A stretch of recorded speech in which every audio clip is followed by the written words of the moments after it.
Why, yes, it has been a minute since working on something that moves from A to B. Now, there are very specific reasons for this, but I got a green light on this one, so allow me to reintroduce myself. Hello, I'm David Mark Solowski the First. You may remember me from such movies as...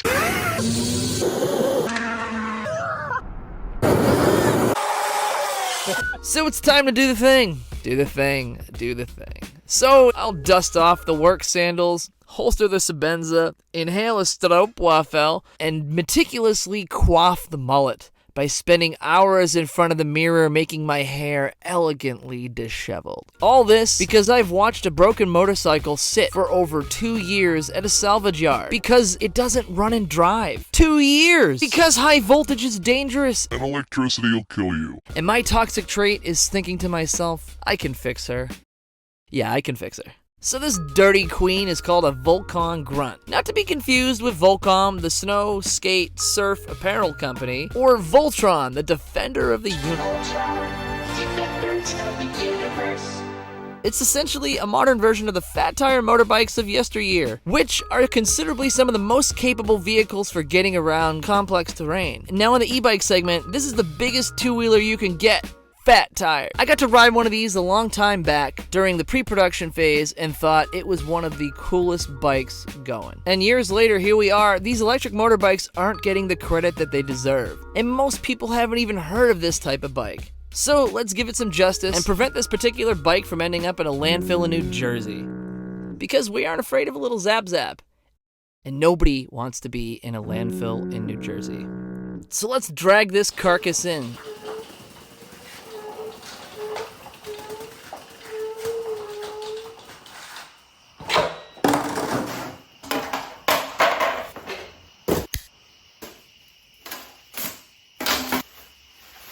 Right off the bat, I gotta say,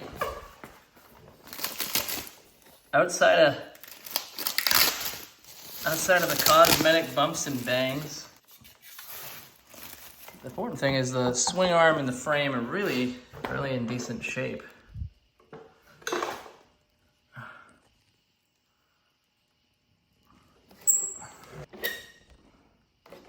Outside of obvious issues and things, handlebars are replaceable.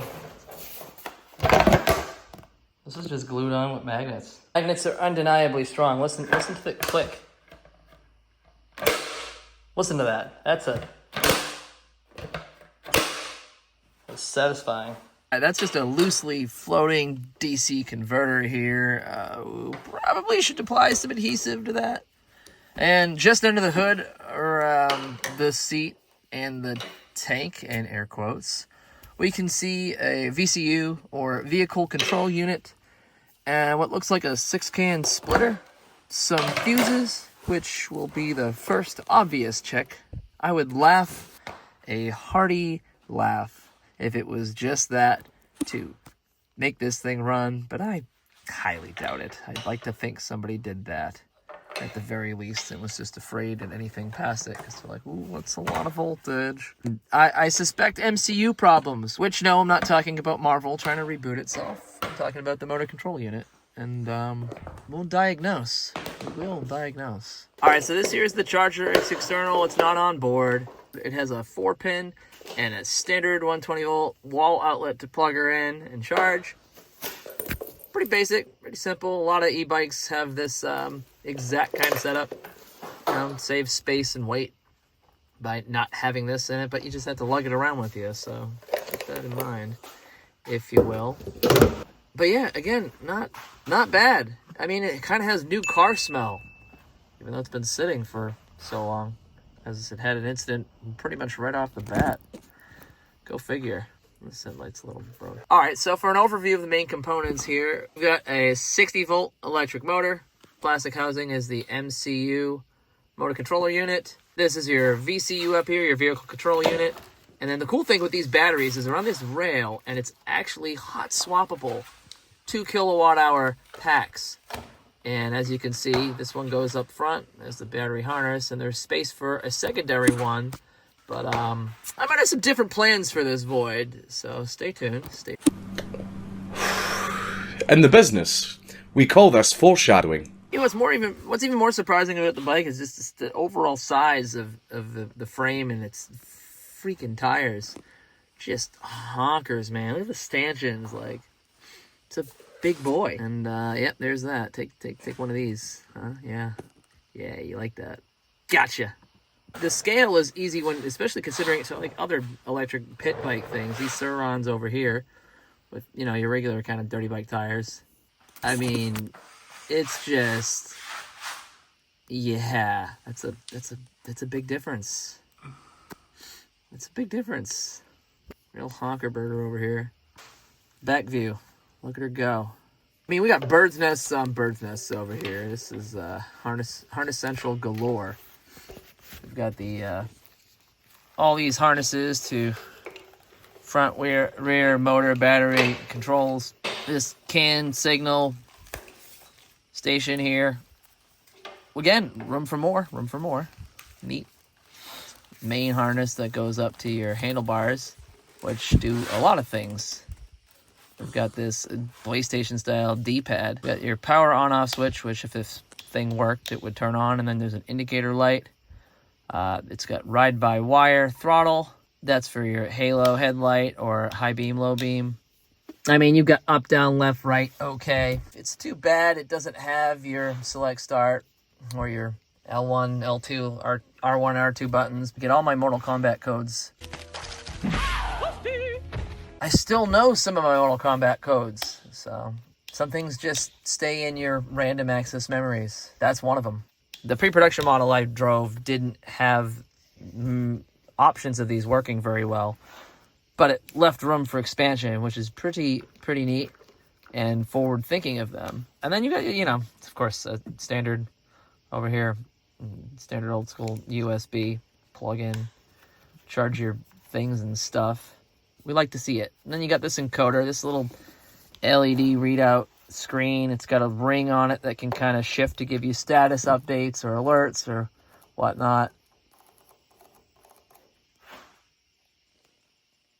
Let's make some beats and pull this thing apart.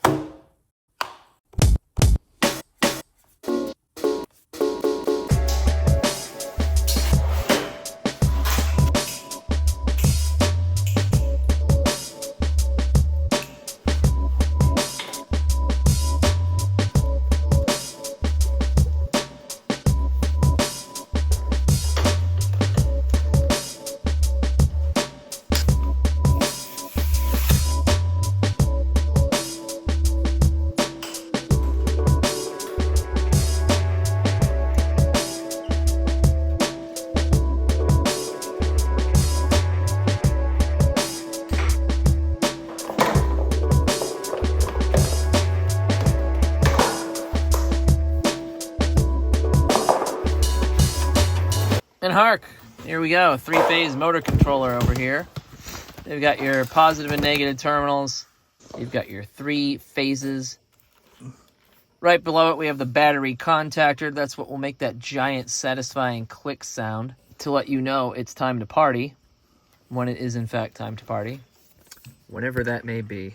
And you can follow these wires to the motor itself, once again. So I'm going to further pull this all apart, lay it all out, diagnose it, check everything, and see what we can come up with, and then what we can do to improve.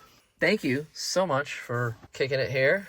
It's nice to do moving things yet again. That's probably what most people want to see, or maybe they just want to see me do things and stuff, doing all sorts of things and stuff. But anyways, it's really humbling to have the same people show up week after week, so I really appreciate you guys, and I hope you have a lovely day. Really, really nice stuff happens to you, and we will continue this next week. Dive in. Deeper dive. Ciao.